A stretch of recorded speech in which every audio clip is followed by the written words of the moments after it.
नमस्कार, मैं हूं गायत्री शर्मा। कोरोना महामारी के और भयंकर रूप लेने का अंदेशा जाहिर किया जा रहा है। केरल में कोरोना केस का विस्फोट हो चुका है। तमिलनाडु और कर्नाटक में रोजाना केसेस बढ़ रहे हैं। स्वास्थ्य मंत्रालय की रिपोर्ट के मुताबिक 15 राज्यों और केंद्र शासित प्रदेशों में रोज कोरोना के नए केस सामने आ रहे हैं। उधर अमेरिका ने कोरोना के डेल्टा वेरिएंट पर आगाह किया है। अमेरिका के रोग नियंत्रण केंद्र की रिपोर्ट में यह कहा गया है कि डेल्टा वेरिएंट बहुत तेजी के साथ फैल रहा है और आने वाले दिनों में यह चेचक की तरह बहुत तेजी से फैल सकता है। उधर WHO ने भी दुनिया को आगाह किया है कि कोरोना के डेल्टा वेरिएंट का खतरा बहुत बड़ा है। और ऐसे में सवाल ये, क्या दक्षिण भारत से देश में तीसरी लहर की शुरुआत हो चुकी है? क्या कोरोना का डेल्टा वेरिएंट फिर डंक मारने लगा है? ऐसे कई सवालों पर चर्चा के लिए हमारे साथ सभी खास मेहमान जुड़ेंगे, लेकिन इस वक्त हमारे साथ डॉक्टर अशोक सेठ, जो कि चेयरमैन है फोर्टिस एस्कॉर्ट हार्ट इंस्टीट्यूट के, वो हमारे साथ जुड़ चुके हैं। और डॉक्टर अशोक सेठ, आप सीनियर कार्डियोलॉजिस्ट भी हैं। सर, सबसे पहले मैं आपके पास आ रही हूँ। अमेरिका की जो लीक रिपोर्ट सामने आई है, सर, ये कितनी डराने वाली बात है? अब एक नई बात पता चली है कि जो डेल्टा वेरिएंट है वो चेचक की तरह फैल सकता है। चेचक की तरह का मतलब है कि इतनी उसकी ज्यादा इन्फेक्टिविटी है कि जैसे चेचक इवन आप पास में पहुंचे, छुएं, मुंह पे लगाएं, नाक पे लगाएं और इमीडिएटली चेचक आपको हो जाता है। तो उसकी इन्फेक्टिविटी की बात हो रही है। और ये तो हमने सेकेंड वेव में भी एक्सपीरियंस किया कि इतनी ज्यादा इन्फेक्टिविटी भयानक थी कि एक फैमिली में एक को होता था तो पूरी फैमिली को हो चुकता था। इसीलिए तो हमारे हेल्थ केयर सिस्टम्स बहुत ज़्यादा से बुरे तरह से ओवरवेल्म हुए थे। और हमें भी उस टाइम पे बहुत ही सरप्राइजिंग लगा था कि ये कौन सा वायरस है, क्योंकि आपको याद होगा कि हमें पता नहीं था उस वक्त कि डेल्टा वेरिएंट है। ये तो उसके बाद हमें जब जीनोमिक सर्वेस किए तो डेल्टा वेरिएंट के बारे में पता लगा। पर जो विशियसनेस से आई थी, यही अब अमेरिका में, इंग्लैंड में, इजराइल में और प्रैक्टिकली होल ऑफ अफ्रीका और अब चाइना में और एशिया में देखने को मिल रही है। तो यस, आई थिंक इस खबर में सबसे भयानक बात ये नहीं है कि किस तरह से फैल रहा है, ये तो हमने खुद देखा है। पर भयानक बात ये है कि जिनको वैक्सीनेशन हुआ है वो भी इसको ट्रांसमिट कर सकते हैं। आगे पहले हम लोग ये सब समझते थे कि जिन्होंने वैक्सीनेशन ली हुई है उनकी ट्रांसमिशन या दूसरों को वो ज्यादा इन्फेक्ट नहीं कर सकते, इन्फेक्टिविटी बहुत कम हो सकती है। पर जिनको वैक्सीनेशन हुआ है साइलेंटली इफेक्ट होंगे और इनको ट्रांसफर करेंगे। और सेकेंडरी, ये इम्यून सिस्टम को जो बाईपास कर रहा है वो एक बहुत खतरनाक बात है। कि आप ये देखिए कि अमेरिका ऐसा देश है जिसकी परहैप्स आर्ग्यूएबली बेस्ट वैक्सीनेशन जो हम फाइजर को कंसिडर करते हैं, वो ज्यादातर लोग उसी से वैक्सीनेट हुए हैं, तभी भी वो भयानक रूप से बढ़ता जा रहा है। जिसका ये मतलब है कि जो बेस्ट वैक्सीन्स भी हैं वो पूरी तरह, जितना 95% एफिकेसी ओरिजिनल वुहान वायरस के लिए कही जाती थी, अब इसके लिए 75 से 80% एफिकेसी समझ दी जा रही है। और अनफॉर्चुनेटली जो ज्यादा कोमॉर्बिड कंडीशंस के लोग हैं, जिनकी इम्यूनिटी लो है, चाहे उनको वैक्सीनेशन भी हो गया है, तभी भी वो इस वायरस से इफेक्ट हो रहे हैं, डेल्टा वेरिएंट से। सो ये एक बहुत इंपॉर्टेंट वेरिएंट है जिसके रूप, जिसकी अफेक्शन, जिस तरह से लोगों को इफेक्ट कर रहा है, वो पिछले वुहान वायरस से काफी मल्टीपल गुना डेंजरस भी है। 132 देशों तक पहुंच गया है सर डेल्टा। और ये जो रिपोर्ट, जो लीक रिपोर्ट सामने आई है, उसमें तो यहां तक कहा गया है कि CDC के जो वैज्ञानिक हैं उनकी भी चिंता बढ़ गई है। और जैसा कि आपने कहा कि वैक्सीनेटेड हो या नॉन वैक्सीनेटेड, सभी जो दोनों पेशेंट हैं वो उसी तरीके से, जो दोनों लोग हैं उसी तरीके से संक्रमण फैला सकते हैं। नाक और गले में एक जैसी मौजूदगी, सर, ये कितना बड़ा खतरा है? कितना बड़ा खतरा? देखिए, सबसे ज्यादा खतरा दो क्षेत्र के लोगों को है, और ये अमेरिका में भी देखा, अब इंग्लैंड में भी देखा गया। उस वक्त हम लोग कुछ नहीं कह पा रहे थे क्योंकि हमारे यहाँ ज्यादा लोग अनवैक्सीनेटेड थे। तो इसलिए इन्फेक्ट तो हमारे हिंदुस्तान में जब इन्फेक्टिविटी आई इसकी, तो सिस्टम ओवरवेल्म हुआ कि बहुत लोग इससे इफेक्ट हुए। बट जब ये वहां पहुंचा अमेरिका में और इंग्लैंड में, तो आपको पता ही है कि इंग्लैंड अब तक 50 से 55% लोग फुली वैक्सीनेटेड हो चुके हैं, मेजॉरिटी 30% और सिंगल वैक्सीनेशन हो चुकी है। अमेरिका भी इसी में हाई लेवल पे, और इजराइल ने अपने 70% लोगों को फुली वैक्सीनेट कर दिया। तो जब समझा जा रहा था कि शायद अब हम अपने आप को अनलॉक कर सकेंगे, अनमास्किंग कर सकेंगे, उसी टाइम पे ये वायरस पहुंचा। पर ये जरूर हुआ है, उन देशों में सबसे ज्यादा अमेरिका से हमें सीख मिली है कि अनवैक्सीनेटेड लोगों में डेल्टा वायरस ज्यादा इफेक्ट कर रहा है, नॉट फुली वैक्सीनेटेड लोगों में।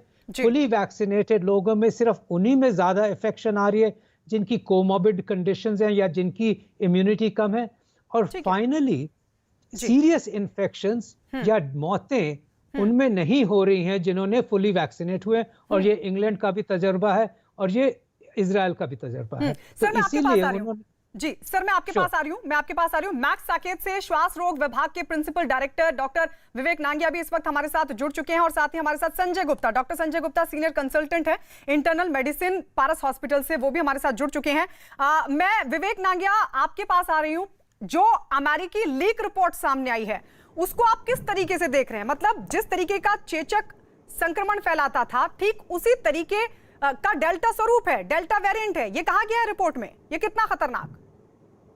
जी, ये बिल्कुल ठीक कहा गया है इसको, क्योंकि ये देखा जा रहा है कि जिन क्षेत्रों में वैक्सीनेशन लगा गया है वहां पे तो इतना इन्फेक्शन नहीं हो रहा है, पर जहां पे नहीं लगा गया है वहां पे इन्फेक्शन एंड पेशेंट्स की मात्रा बहुत ज्यादा बढ़ गई है। जैसे कि मिसूरी है, मिसिसिपी है, एरिजोना है, फ्लोरिडा है, इन सब जगहों पे वैक्सीनेशन रेट्स हाई रहे हैं।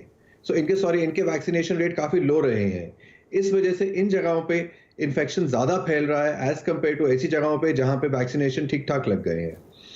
अभी भी जो है, अगर हम टोटल ओवरऑल देखें तो यूएस की वैक्सीनेशन रेट अबाउट 50% ही है सिर्फ। और अभी से ही मास्क उतार देने का जो ऑर्डर्स आए थे बीच में और फिर वापस रिवर्स कर दिए जाए हैं, वो आई थिंक थोड़ा प्रीमेच्योर हो गए थे।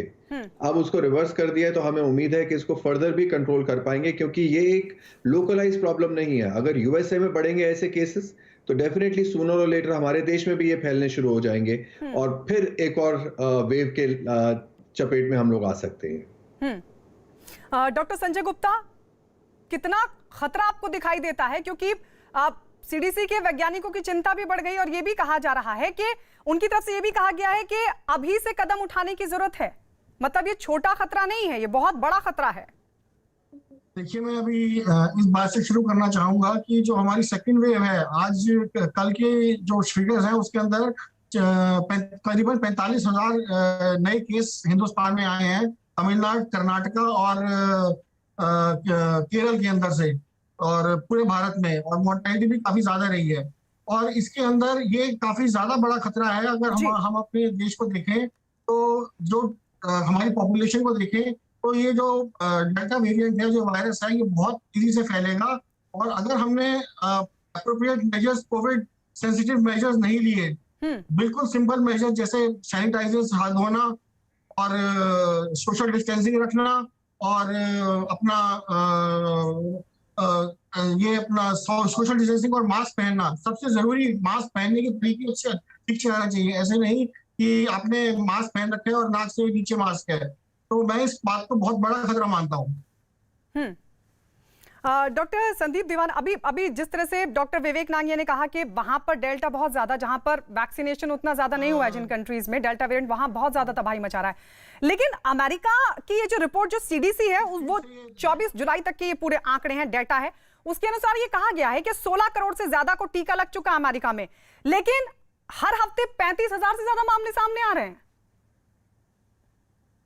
देखिए, ये इंडिया में भी ये रिपोर्ट आई थी 2 हफ्ते पहले। आईसीएमआर ने फुली वैक्सीनेटेड लोगों का एक रिसर्च पब्लिश किया था जी, जिसमें उन्होंने 700 फुली डबल वैक्सीनेटेड लोगों को एनालाइज किया था जिन्हें कोरोना हुआ। और उसमें से 10% लोगों को एक्चुअल एडमिशन की जरूरत पड़ी और 700 में से 3 ही डेथ्स हुई। तो हालांकि इन्फेक्टिविटी थी in spite of double vaccination, but जो मोर्टेलिटी देखे तो वो लेस देन 0.5% रह जाती है। सो आई थिंक इन्फेक्टिविटी वैक्सीनेशन के बावजूद भी रहेगी, बिकॉज कोई भी वैक्सीनेशन 100% इफेक्टिव नहीं है। ज्यादा से ज्यादा वैक्सीनेशन का इफेक्ट जो है वो 70% एफिकेसी या 80% एफिकेसी होती है, और वो भी टाइम के साथ efficacy of the vaccination goes down. और इसके बारे में अभी कोई डिसीजन नहीं है कि 2 बार वैक्सीनेट होने के बाद आपको अगला बूस्टर किस वक्त लेना है। तो इसलिए ये देखना कि अगर आप डबल वैक्सीनेट है पॉपुलेशन, तो वहां पे इन्फेक्शन नहीं होगा, ऐसा नहीं है। इन्फेक्शन वहां भी हो सकता है। 30% चांस अभी भी है कि इन्फेक्शन आ सकता है।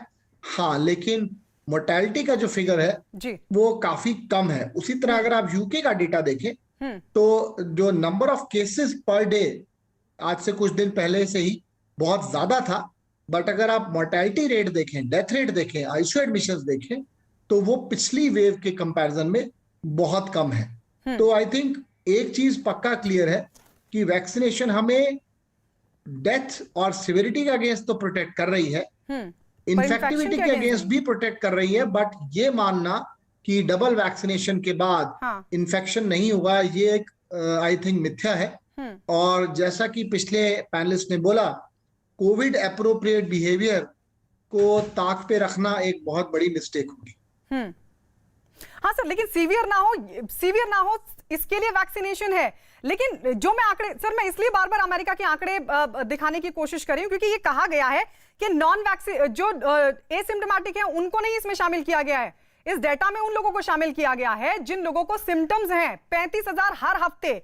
क्योंकि अब फिर ये सवाल खड़ा होगा कि डॉक्टर अशोक सेठ, मैं आप ही के पास आ रही हूं सर, कैसे देख रहे हैं? क्योंकि अब ये सवाल खड़ा होगा कि वैक्सीन तो हम ले रहे हैं, लेकिन क्या डेल्टा वेरिएंट इतना खतरनाक है? डब्ल्यूएचओ भी इसकी तरफ इशारा कर रहा था, इतना खतरनाक है कि वैक्सीन की भी शील्ड को भेद रहा है। ये बात भी प्रूव हो गई है कि जो भी वैक्सीन्स हैं, ये देखिए, चाहे हम कोविशील्ड की बात करें और जो हिंदुस्तान में अवेलेबल है, आपने अमेरिका का बात की, फाइजर वैक्सीन, मॉडर्ना की 95% एफिकेसी डबल डोजिंग के बाद ओरिजिनल वुहान वायरस पे थी। इसके साथ डबल डोजिंग के बावजूद 80% एफिकेसी है।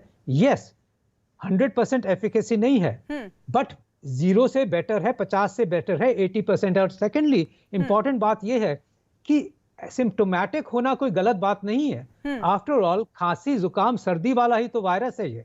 अनफॉर्चुनेटली ये क्योंकि सीरियस हो जाता है, लंग्स को खराब करता है, कई कॉम्प्लिकेशंस करता है और डेथ करता है, इसीलिए खराब वायरस है। तो हम वाकई ही वरी करते हैं सीवियर डिजीज जिससे अस्पताल की एडमिशन होना या डेथ होना या वेंटिलेटर पे जाना।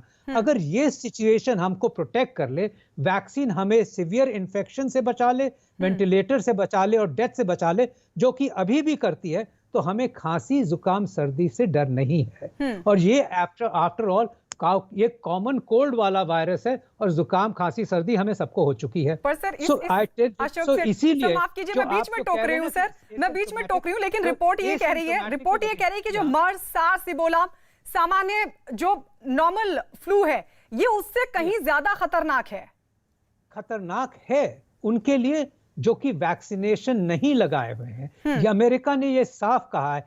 इंग्लैंड में भी जो आजकल डेथ्स हो रही हैं वो 1/10 हो रही हैं जो पिछले बार की थी। सो दो चीजें क्लियरली सामने आ गई हैं, डबल वैक्सीनेशन होना और डबल मास्किंग करना। हमारे पास 2 यंत्र हैं जिससे हम अपने आप को सीवियर इन्फेक्शन और डेथ से प्रिवेंट कर सकते हैं और ये हमें करना चाहिए। ये तो कहीं की समझ नहीं है, ये कहीं भी नहीं देखा गया है कि डबल वैक्सीनेशन से हमेशा हर इनफैक्ट आज भी इजराइल में भी ये देखा जा रहा है कि जिनकी वैक्सीनेशन लगी हुई है उनको सीवियर इन्फेक्शन नहीं हो रहा, डेथ नहीं हो रही है। हमें भी इसीलिए फोकस रखना चाहिए, हेजिटेंसी नहीं रखनी चाहिए। जितनी जल्दी हो सके इस कंट्री में डबल वैक्सीनेशन कंप्लीट हो जाएगी और हमें पूरा यकीन है कि by the end of this year double vaccination to most Indian population complete हो जाएगी। हमें सतर्क सिर्फ रहना है, हमें पूरी प्रिकॉशंस लेनी है, हमें तब तक डबल मास्किंग रखनी है, तब तक कोविड अप्रोप्रिएट बिहेवियर रखना है, वैक्सीनेशन हेजिटेंसी हटानी है। और कुछ महीनों की बात है कि हम भी उस सिचुएशन पे पहुंच जाएंगे जहां पे डबल वैक्सीनेशन होके हम एटलीस्ट सीवियर इन्फेक्शन से बच सकेंगे। हालांकि पिछले हफ्ते सर हमने डॉक्टर रवि गॉडसे को जोड़ा था, वो ये कह रहे थे कि पैंडेमिक से उबर गया अमेरिका। डॉक्टर विवेक नांगिया, मैं आपके पास आ रही हूँ सर। अमेरिका आपको लग रहा है कुछ छुपा रहा है? क्योंकि ये तो लीक रिपोर्ट है, ये लीक रिपोर्ट है जिसको पहले वॉशिंगटन पोस्ट की तरफ से इसको प्रकाशित किया गया, फिर न्यूयॉर्क टाइम्स ने भी इसको माना, इसके हवाले से कहा गया कि हाँ ये चिंता का विषय है। छुपा रहा है अमेरिका? देखिए, ऐसा कोई रीजन नहीं है उनके पास छुपाने के लिए। एक वो बहुत ही एडवांस्ड कंट्री है जिनका सारा डेटा जो है काफी ऑनलाइन होता है, ट्रांसपेरेंसी मेंटेन रहती है। सो कई बार प्रेजेंटेशन में होता है जहां पर रॉ डेटा प्रेजेंट किया जाता है जिसको अभी फाइनल प्रूफिंग नहीं की गई होती है। इसलिए हो सकता है इनिशियल डेटा जो है उनका they might be wanting to cover it up, but I think sooner और लेटर एग्जैक्ट फिगर्स आ ही जाएंगी और हमें पता लग ही जाएगा। पर ये बात तो बिल्कुल तय है कि नंबर्स तो वहां भी बढ़ रहे हैं, पर जहां जहां वैक्सीनेशन लगा हुआ है वहां पे सिम्टोमेटिक केसेस कम है, एटलीस्ट सिवियरली सिम्टोमेटिक केसेस कम है, माइल्ड सिम्टोमेटिक डिजीज है। एंड इनफैक्ट डिजीज ये ज्यादा फैलती जो माइल्ड सिम्टोमेटिक होते हैं उनसे ही ज्यादा फैलती है, क्योंकि वही लोग होते हैं जिनके सिम्टम्स कम होते हैं और वो घूमते फिरते रहते हैं, स्प्रेड करते रहते हैं बीमारी औरों को। जो सिवियरली सिम्टोमेटिक होते हैं और शुरू से ही सिवियर डिजीज शुरू हो जाती है, उनको तो टाइमली आइसोलेट कर दिया जाता है और उनके प्रॉपर ट्रीटमेंट शुरू हो जाता है। इसलिए जो है हमें वैक्सीनेशन पे बहुत ध्यान देना है। वैक्सीनेशन हेजिटेंसी हटा के जितना जल्दी हो सकता है पूरे देश को हमें वैक्सीनेशन से कवर करना बहुत बहुत जरूरी है। डॉक्टर संदीप दीवान, लेकिन क्या ये जितना खतरा अमेरिका की रिपोर्ट बता रही है उतना खतरा क्या भारत में भी है? हम देख रहे हैं कि दक्षिण के जो राज्य हैं, चाहे कर्नाटक की बात हो, तमिलनाडु की बात हो, केरल की बात हो, अब वहां पर भी केसेस बढ़ रहे हैं। देखिए, बिल्कुल है, उसके कई कारण हैं। एक, हमारा अभी वैक्सीनेशन का परसेंटेज और खासकर डबल वैक्सीनेशन का परसेंटेज बहुत कम है। दूसरा, जो कोविड अप्रोप्रिएट बिहेवियर है, आपने पीछे इमेजेस दिखाई थी और बहुत से लोगों ने पिछले सेशंस में भी बोला था कि लोगों ने ताक पे रख दिया है और जो भी प्रिकॉशंस नेसेसरी लेने चाहिए वो अब जनरल पब्लिक नहीं ले रही है जी। और तीसरा, हमारा हेल्थ केयर इंफ्रास्ट्रक्चर अभी भी उतना गियर्ड अप नहीं है। हम जब अप्रैल और मई में हमारे पास आईसीयू में पेशेंट्स आ रहे थे तो क्रिटिकल केयर में हम लोगों को बहुत ज्यादा इंफ्रास्ट्रक्चरल प्रॉब्लम्स थी। तो अभी भी हमारा इंफ्रास्ट्रक्चर 2-3 महीने में इतना गियर अप तो नहीं हो जाएगा कि हम एक और ऑनस्लॉट ऑफ द डिजीज को बियर कर पाए। तो इंडिया में अगर इस टाइप का ऑनस्लॉट दोबारा हुआ तो वही तरह की प्रॉब्लम्स आएंगी। द मोर्टेलिटी में भी 0.5%, लेकिन हमारा नंबर ज्यादा होगा, डिनोमिनेटर ज्यादा होगा तो मोर्टेलिटी ज्यादा होगी और इंफ्रास्ट्रक्चर पे इतना लोड पड़ेगा कि मोर्टेलिटी अपने आप वो 1-2% की रेंज में तो आ ही जाएगी। अगर आप केरला का एग्जांपल दे तो 20,000 केसेस आने लग गए हैं, which is a little bit alarming. और उसके साथ में कर्नाटका, तमिलनाडु में अब धीरे धीरे केसेस बढ़ रहे हैं। सो लास्ट ईयर भी सबसे पहले केरला हॉटबेड बना था और उन्होंने कंट्रोल कर लिया था, लेकिन फिर आगे महाराष्ट्र इधर वगैरह सब तरफ फैली थी। तो हमारे यहाँ खतरा आई वुड से यूएस से और ज्यादा है, क्योंकि वैक्सीनेशन तो हमारे पास अभी बहुत ही कम परसेंटेज ऑफ लोगों को हुआ है। And think about the areas, ये जो दूर दराज में हमारे डिस्ट्रिक्ट बसे हैं वहां पे हेल्थ केयर बिल्कुल नहीं है और वैक्सीनेशन की जो हेजिटेंसी है बहुत ज्यादा है, परसेंटेज ऑफ वैक्सीनेशन बहुत कम है। अगर दूसरे डिस्ट्रिक्ट्स में, छोटे सुदूर इलाकों में फैला तो हैवक बहुत ज्यादा होगा। ठीक है सर, मैं आपके पास लौट रही हूँ। क्या ये तीसरी लहर की शुरुआत हो गई है? इस पर डॉक्टर अशोक सेठ आपके पास आऊं, लेकिन उससे पहले हमारे साथ जसलोक अस्पताल मुंबई से मेडिकल रिसर्च के डायरेक्टर डॉक्टर राजेश पारिक जुड़ गए हैं। डॉक्टर पारिक ने कोरोना वायरस पर दी कोरोना वायरस नाम से किताब भी लिखी है। डॉक्टर राजेश पारिक, सबसे पहले तो सर मैं आपकी ओपिनियन जानना चाहूंगी जो अमेरिका की लीक रिपोर्ट सामने आई है, क्योंकि आपने तो कोरोना वायरस पर किताब भी लिखी है, आप बहुत अच्छे से समझते होंगे। वो ये कह रही है रिपोर्ट के जो डेल्टा वेरिएंट है बहुत ज्यादा खतरनाक है और ये चेचक की तरह आसानी से फैल सकता है। जी, कैसे देख रहे हैं? तो पहली चीज तो ये है कि ये वेरीफाइड रिपोर्ट नहीं है जी। ये एक सीडीसी का इंटरनल मेमो था जिसमें अगर ये एक्यूरेट हो तो वो लोग ये चर्चा कर रही थे कि ये बहुत आसानी से फैल सकता है। ये तो हमको पहले से काफी समय से पता है कि डेल्टा वेरिएंट की ये खूबी है कि उसकी इन्फेक्टिविटी बहुत ही ज्यादा है और ये जल्दी से फैल सकता है। लेकिन इस रिपोर्ट के साथ हमको ये भी देखना चाहिए साथ साथ कि ये ज्यादा करके जिन लोगों में वैक्सीनेशन नहीं हुआ है, जो अनवैक्सीनेटेड है, उनमें हो रहा है। अभी वैक्सीनेशन लेने के लिए तो बहुत सारे अच्छे कारण हैं, ये और एक कारण बन गया है। तो इससे हमको डरना नहीं चाहिए और साथ साथ जो केरला में हो रहा है उससे भी डरना नहीं चाहिए, क्योंकि उसके लिए बहुत कारण है कि हमको केरला में जो हो रहा है उससे ज्यादा फिक्र करने की कोई जरूरत नहीं है। पर सर रिपोर्ट सही है कि नहीं है वो हम बोल नहीं सकते, लेकिन समझो सही भी हो, समझो ये सही भी हो, ये रिपोर्ट हमको क्या बोल रहा है जो हम पहले से ही जानते थे कि ये वेरिएंट है, उसकी इन्फेक्टिविटी ज्यादा है। तो अभी हम लोग ये देख रहे हैं कि अलग अलग वेरिएंट की अलग अलग खूबियां होती है और ये वेरिएंट की खूबी ये है कि वो ज्यादा फैलता है, लेकिन इसका अर्थ ये नहीं है कि इससे ज्यादा मौत होती है। लेकिन सबसे महत्वपूर्ण बात यह है ये कहा गया है कि संक्रमण फैलाता है, मतलब जिन्होंने वैक्सीन ले ली है वो भी उतना ही संक्रमण फैला सकते हैं जितना कि वैक्सीन नहीं लेने वाले। हाँ, जिन्होंने वैक्सीन लिया है, हाँ, और जो बीमार पड़ते हैं वैक्सीन लेने के बाद, हाँ, तो उनकी ये फैलाने की संक्रमण उतनी है। लेकिन जो लोगों ने वैक्सीन लिया है और प्रिकॉशंस फॉलो करेंगे, तो उसमें कोई डरने की बात नहीं है, बिल्कुल नहीं है। डॉक्टर अशोक सेठ, मैं आपके पास आ रही हूं सर। थर्ड वेव की शुरुआत से पहले जरा मुझे बताइए, क्योंकि WHO की तरफ से अब एक और नई चीज कही गई है। WHO ये कह रहा है कि आने वाले 2 हफ्ते बहुत खतरनाक साबित हो सकते हैं, क्योंकि बीते हफ्ते 40 लाख केस सामने आए, लेकिन अब 2 हफ्तों में 20 करोड़ से ज्यादा केस आने की ऐसी आशंका है। So WHO ने इसलिए कहा है कि देखिए डेल्टा वेरिएंट का स्प्रेड अब आपने खुद ही कहा 132 कंट्रीज में हो रहा है। इनफैक्ट होल ऑफ अफ्रीका इस टाइम पे इनंडेटेड है डेल्टा वेरिएंट से। साउथ अफ्रीका में केसेस बढ़ रहे हैं, हमने देखा ही है कि यूरोपियन कई कंट्रीज में केसेस बढ़ रहे हैं, और चाइना तक में डेल्टा वेरिएंट की वजह से केसेस बढ़ने शुरू हो गए, जो कि चाइना ने काफी क्लैम्प डाउन किया हुआ था। साउथ एशिया भी कुछ दिनों से ही हर कंट्री में केसेस बढ़ रहे हैं, मलेशिया में, इंडोनेशिया में। तो यस, जो कहा गया है सही कहा गया।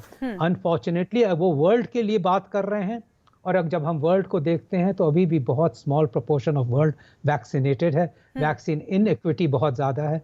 तो कहें अगर हम वर्ल्ड की बात करें तो टोटली टाइम लगेगा वर्ल्ड को वैक्सीनेट होने में, और वो सही कहा गया है कि nobody is vaccinated till all are vaccinated. ये एक बहुत इंपॉर्टेंट सेंटेंस है, क्योंकि वायरस तो चाहे आज आप कहें कि दिल्ली में अब बहुत कम रह गया है, तो जितनी मूवमेंट होती है बाहर से कभी भी कोई वेरिएंट आ सकता है। इंटरनली जब बहुत कम वैक्सीनेशन होती है तो कई नई तरह के वेरिएंट्स आ सकते हैं।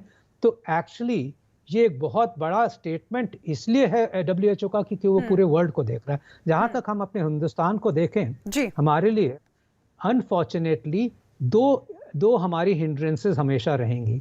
वैक्सीनेशन तो आई एम कन्विंस्ड कि जिस तरह से सेंट्रलाइजेशन हुआ है और जिस तरह से एक रोड मैप दे दिया गया है कि कितनी डोजेस अवेलेबल होंगी, yes we are looking at most of the people getting vaccinated by the end of the year. But जो हमारे अनफॉर्चुनेटली हमारे बिहेवियर पैटर्न्स हैं, और जो मैं कहूंगा कि we are not necessarily the best country in discipline, and thirdly हमारी कंजेशन ही इतनी ज्यादा है कई जगह पे that we perhaps are one of the top 10 congested countries of the world, more population per square kilometer जहाँ पे इतनी होती है, एक कमरे में 4-4 लाख लोगों को रहना पड़ता है, unfortunately due to poor socio-economic status।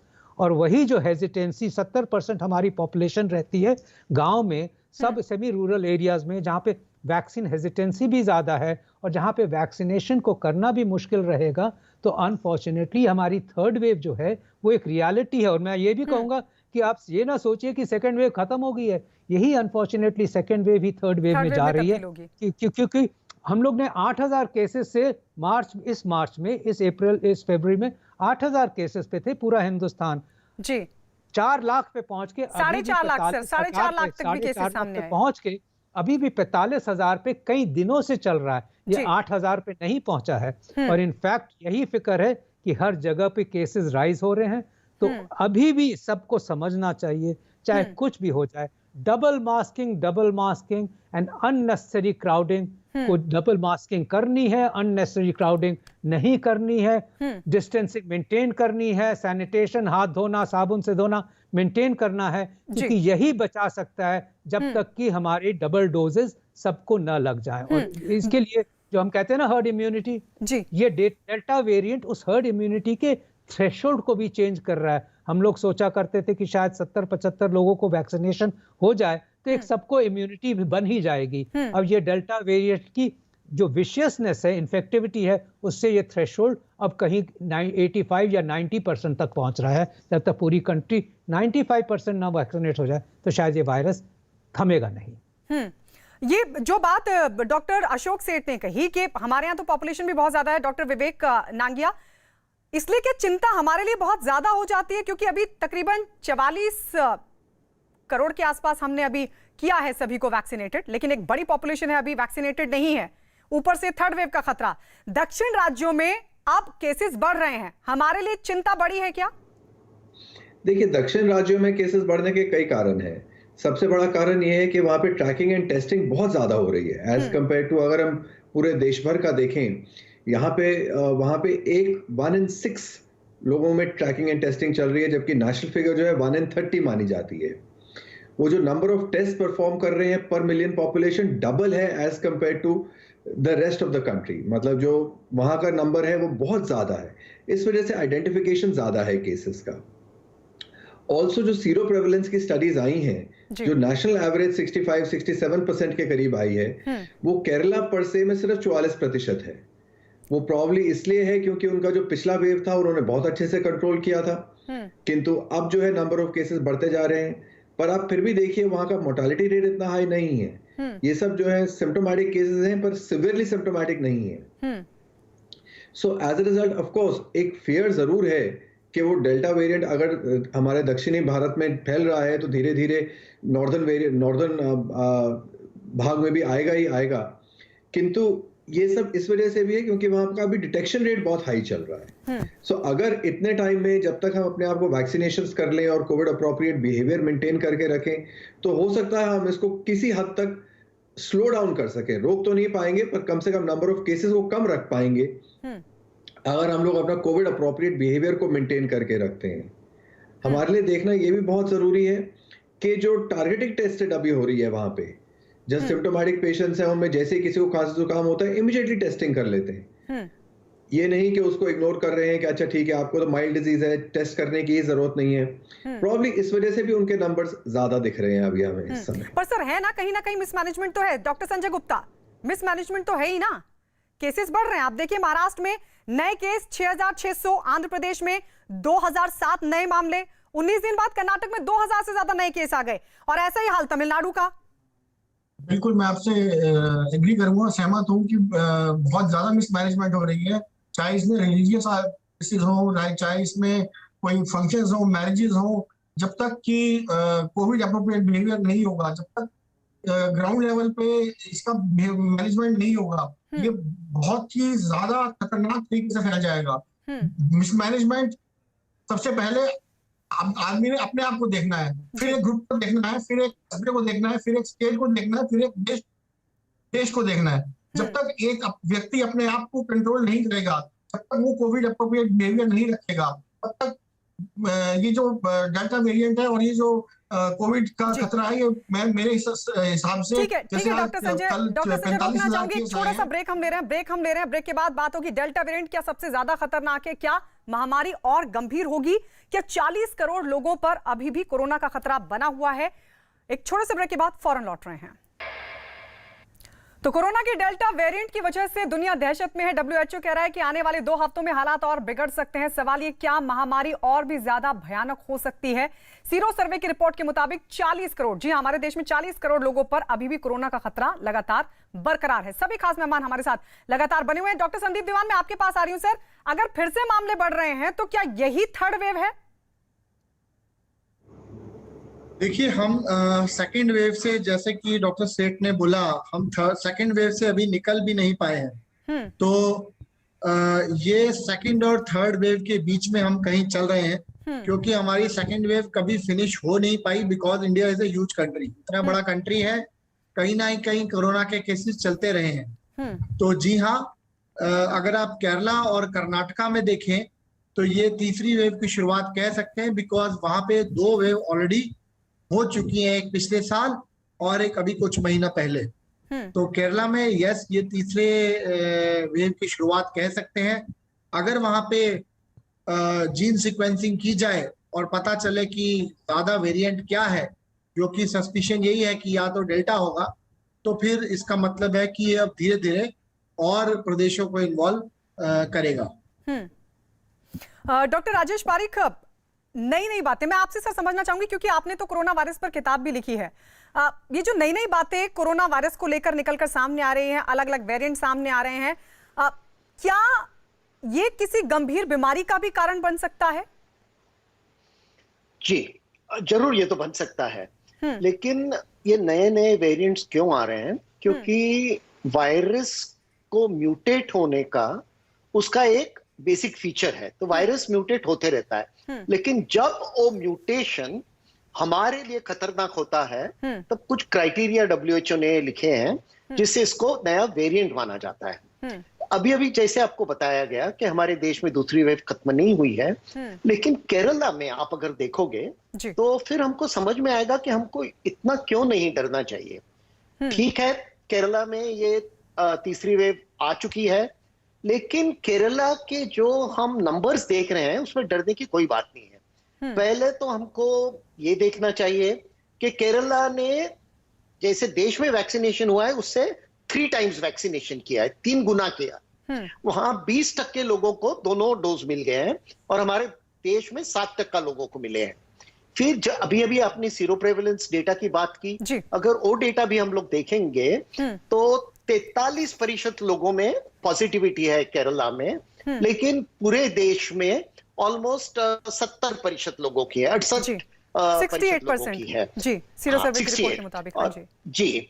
और फिर तीसरी बात यह है कि केरला, जैसे बताया गया है कि केरला का टेस्टिंग प्रोग्राम बहुत ही ज्यादा है देश से, और वो भी टारगेटेड टेस्टिंग है।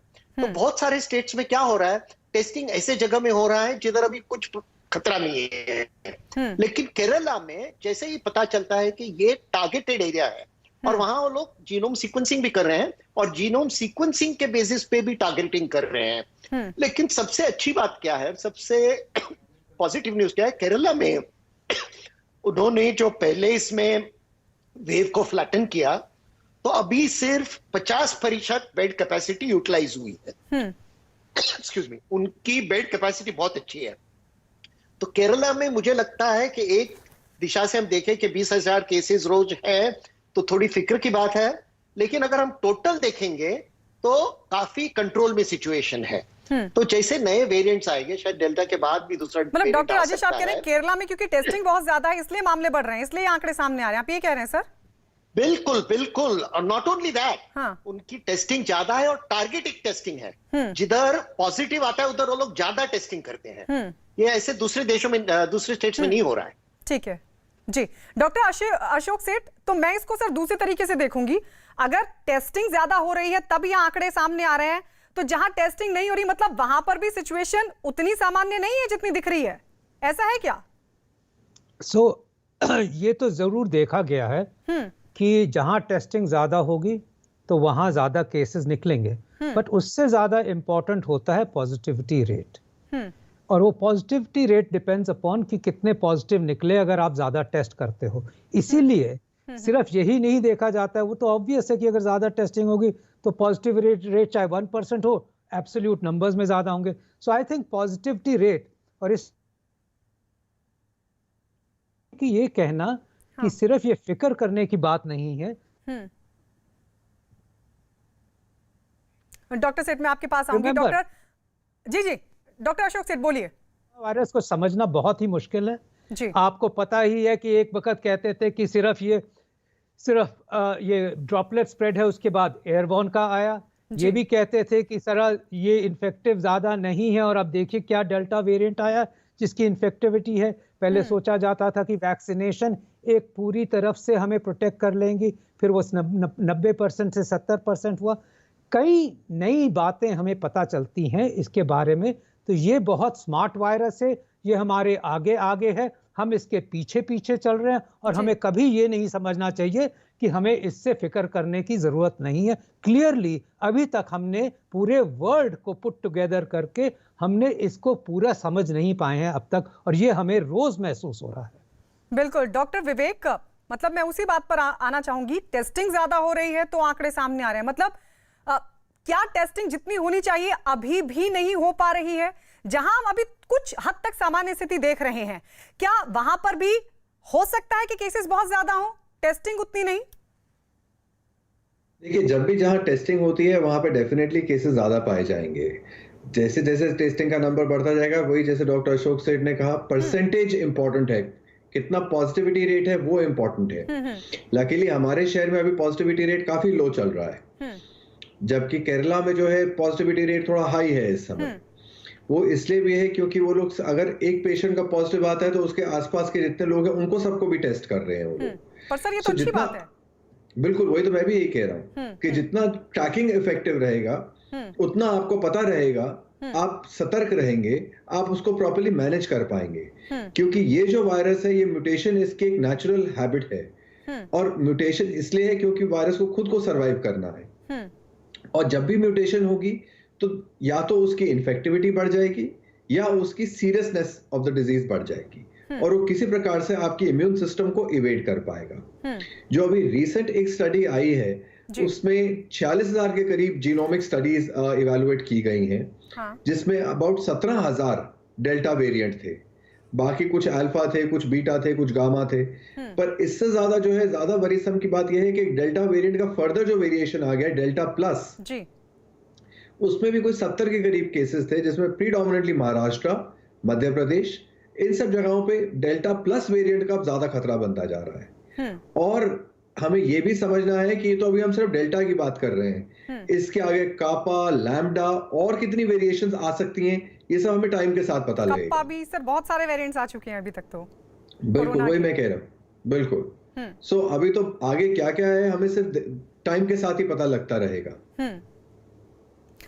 डॉक्टर संजय गुप्ता, लेकिन क्या जो इशारा WHO कर रहा है कि आने वाले 2 हफ्तों में हालात बिगड़ सकते हैं, क्या उसमें हमारा देश तो शामिल नहीं हो सकता? मतलब मेरी चिंता इसलिए है क्योंकि अब मामले दक्षिण राज्य में जिस तरीके से बढ़ रहे हैं, और अब तो केंद्र की तरफ से भी कह दिया गया है कि जिन डिस्ट्रिक्ट में पॉजिटिविटी रेट है वहां पर और सख्ती बढ़ती है, और जहां पर केसेस नहीं है, सामान्य सिचुएशन भी है, नरमी वहां भी बरतने की जरूरत नहीं है।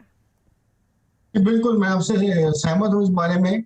जहां पर केसेस नहीं है, जैसे कि अभी फिलहाल NCR है, यूपी है, मध्य प्रदेश है या गुजरात है, जहां पर भी थोड़ा सा भी आपको लगता है कि यहाँ पर केस पॉजिटिविटी ज्यादा है, उनके कॉन्टैक्ट ट्रेसिंग होनी चाहिए, उनके कॉन्टैक्ट ट्रेसिंग होना बहुत जरूरी है, उनका RT-PCR होना बहुत जरूरी है।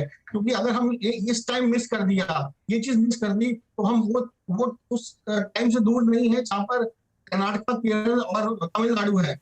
आपको पता लगा कि जो देश में अब आज 40,000 मामले आ रहे हैं, हो सकता है एक हफ्ते बाद यही मामले करीबन 80 से 1 लाख मामले आने शुरू हो जाए, और डेल्टा वेव और ये जो तीसरी वेव है ये मिडल एंड नॉर्दर्न इंडिया को भी एंटर कर ले। तो कोविड अप्रोप्रिएट बिहेवियर जो है वो जहाँ पर केसेस कम है वहां पे बहुत जरूरी है। मैं इसको एम्फसाइज करना चाहूंगा कि कोविड अप्रोप्रिएट बिहेवियर जहाँ पे केसेस कम है वहाँ बहुत जरूरी है। और अगर आपको कोई भी लक्षण दिखता है कोविड का, किसी भी डॉक्टर को पेशेंट के अंदर दिखता है, ना कि आजकल इतनी एजुकेशन है कि व्यक्ति को खुद ही लगता है कि मेरी तबीयत ठीक नहीं है, मुझे सूखी खांसी आ रही है, बुखार है, मेरे को सांस ठीक से नहीं आ रहा है, उसे जाकर अपना RT-PCR जरूर टेस्ट करवाना चाहिए। डॉक्टर संदीप दीवान, हालात और ना बिगड़े उसके लिए क्या होना चाहिए, क्या करना चाहिए? देखिए, अगर हालात को हमने कंट्रोल में रखना है, जो मैं एक चीज कहना चाहूंगा, शायद पैनलिस्ट मुझसे एग्री करें, जो सेकंड वेव थी इसमें हमने रिलीजियस जो मेला थे, जैसे कुंभ मेला था, और जो ओवर क्राउडिंग वाली रिलीजियस गैदरिंग थी, चाहे इलेक्शंस थे, इसको हमने होने दिया। और ये एक बहुत ही बड़ा पहलू सब निकल के आया कि इसकी वजह से सेकंड वेव में मोर्टेलिटी और जो मौतें हुई वो बहुत ज्यादा थी। तो मैं ये कहना चाहूंगा कि अगर केस बढ़ते हैं तो गवर्नमेंट को बिल्कुल बिना सोचे हुए एकदम लॉकडाउन इंपोज कर देना चाहिए, स्ट्रिक्ट रिस्ट्रिक्शंस लगा देनी चाहिए। जो लोग पहाड़ों पे घूमने गए हैं उनकी हालत बहुत खराब है। देखिए, उनके रोज टेलीविजन, रेडियो पे आ रहा है कि वो मास्क नहीं लगा रहे हैं, सोशल डिस्टेंसिंग का पालन नहीं कर रहे हैं, और बिल्कुल भी कोविड अप्रोप्रिएट बिहेवियर जो है वो फॉलो नहीं कर रहे हैं। इसका जो अंजाम है वो काफी बुरा हो सकता है अगर हमने कोविड अप्रोप्रिएट बिहेवियर जो है वो अभी से लागू नहीं किया। डॉक्टर संदीप दीवान, अगर आप मेरी आवाज आप तक पहुंच पा रही हो? हाँ जी। लेकिन क्या हो रहा है ऐसा, कहीं सख्ती हो रही है? से कम सड़कों पर तो नहीं दिखती। नहीं, देखिए, अगर आप सख्ती देखेंगे तो जो पहला लॉकडाउन था उसमें जो लेवल ऑफ टाइटनेस था एडमिनिस्ट्रेशन का, अब उस लेवल का सख्ती नहीं है, और इस लॉकडाउन में भी नहीं था। पिछले बार के लॉकडाउन में काफी बार इवन हमसे भी पूछा जाता था कि आप सड़क पर क्यों हैं।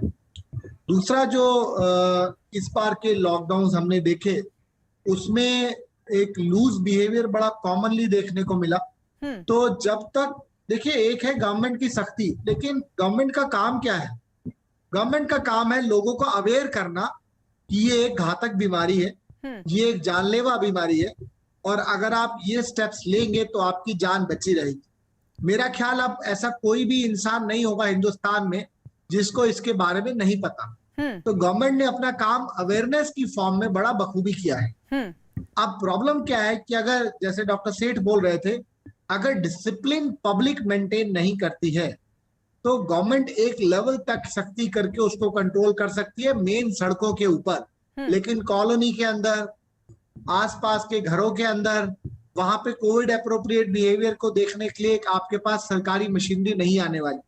तो इसलिए जो बहुत बड़ा इंपॉर्टेंट, सख्ती के अलावा ये बड़ा इंपॉर्टेंट फैक्टर है कि पब्लिक अपनी रिस्पॉन्सिबिलिटी को समझे, लोग अपनी रिस्पॉन्सिबिलिटी का एहसास लाएं। 2 महीने पहले जो हैवक दिल्ली एनसीआर में हमने देखा, इसमें आई एम श्योर आप लोगों ने भी देखा कि कोई भी ऐसा परिवार नहीं रहा जो इससे टच ना रहा हो, वो कंडीशन ना आए।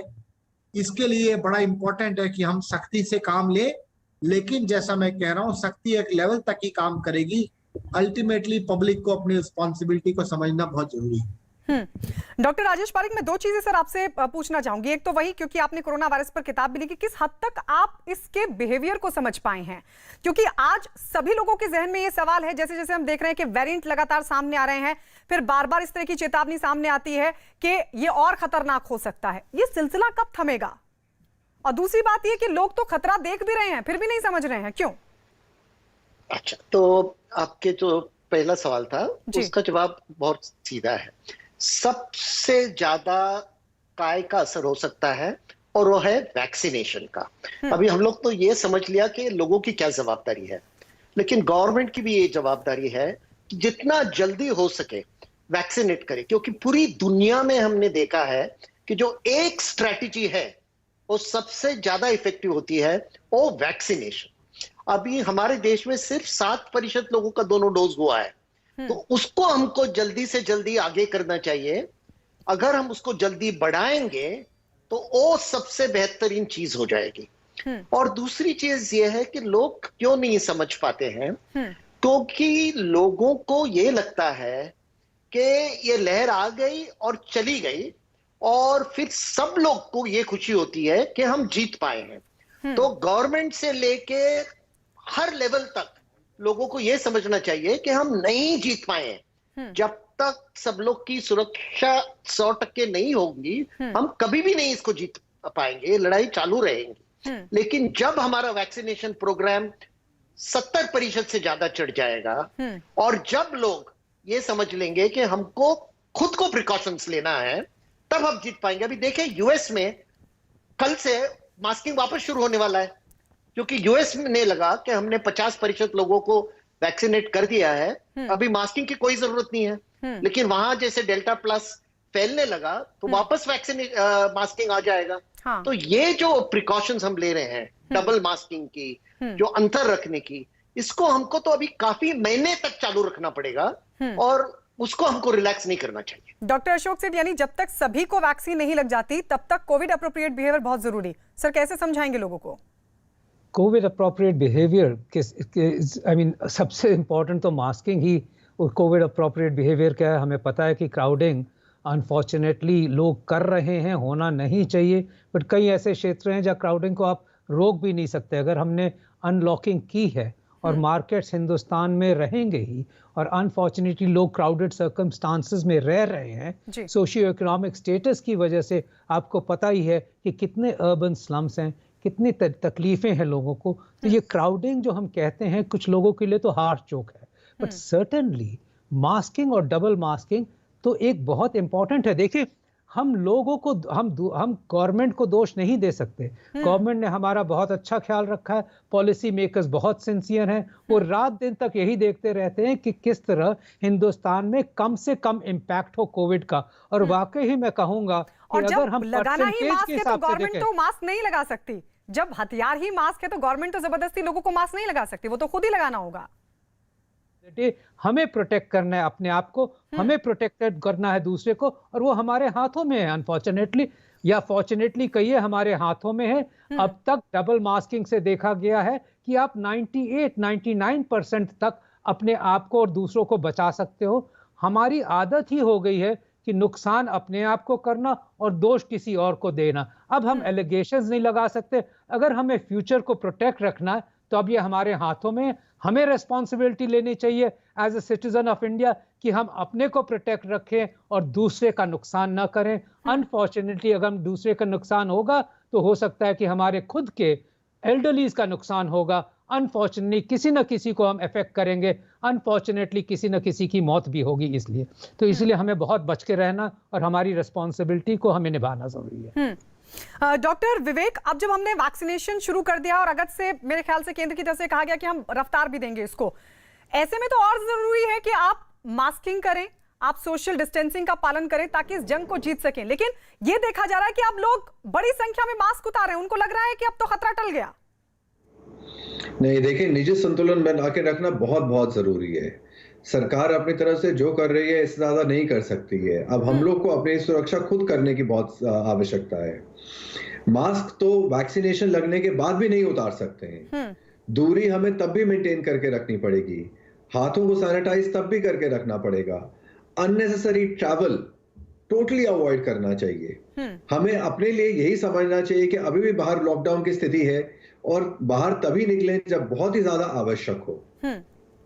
मास्क तो जैसे मैं बार बार कह रहे हैं, हम सभी कह रहे हैं कि डबल मास्किंग तो उतर ही नहीं सकती अभी अगले कुछ महीनों तक, प्रॉब्ली साल भर तक। और चाहे आपको वैक्सीन लगा हो या ना लगा हो, चाहे बीमारी हुई हो या नहीं हुई हो, क्योंकि हमें ये नहीं मालूम कब एक नया वेरिएंट आ जाएगा। आपने तो वैक्सीनेशन लगाया है, उससे आपको हो सकता है जो करंट वेरिएंट्स है उससे प्रोटेक्शन होगी, पर कल को अगर नया वेरिएंट आएगा तो उससे तो प्रोटेक्शन नहीं होगी आपको शायद। एक चीज।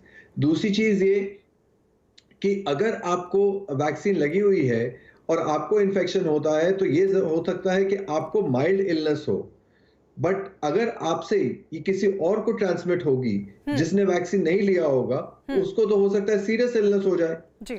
सो आपकी वजह से, आपके एक इररिस्पॉन्सिबल बिहेवियर की वजह से आपके आसपास के लोग जो आपके दोस्ती में है, सोशल सर्कल में है, उनको इफेक्ट कितना हो सकता है आप सोच भी नहीं सकते जी। शुक्रिया आप सभी। जी सर, माफ कीजिए, मैं अब संजय गुप्ता और डॉक्टर संदीप देवान, राजेश पारेख आपके पास नहीं आ पाऊंगी, वक्त नहीं है, लेकिन आप हमारे साथ जुड़े और इतनी महत्वपूर्ण चर्चा की, उसके लिए बहुत बहुत शुक्रिया आप सभी का। डॉक्टर अशोक से डॉक्टर विवेक नांगिया, डॉक्टर संजय गुप्ता, डॉक्टर संदीप देवान, डॉक्टर राजेश पारेख, आप सभी का चर्चा में जुड़ने के लिए शुक्रिया।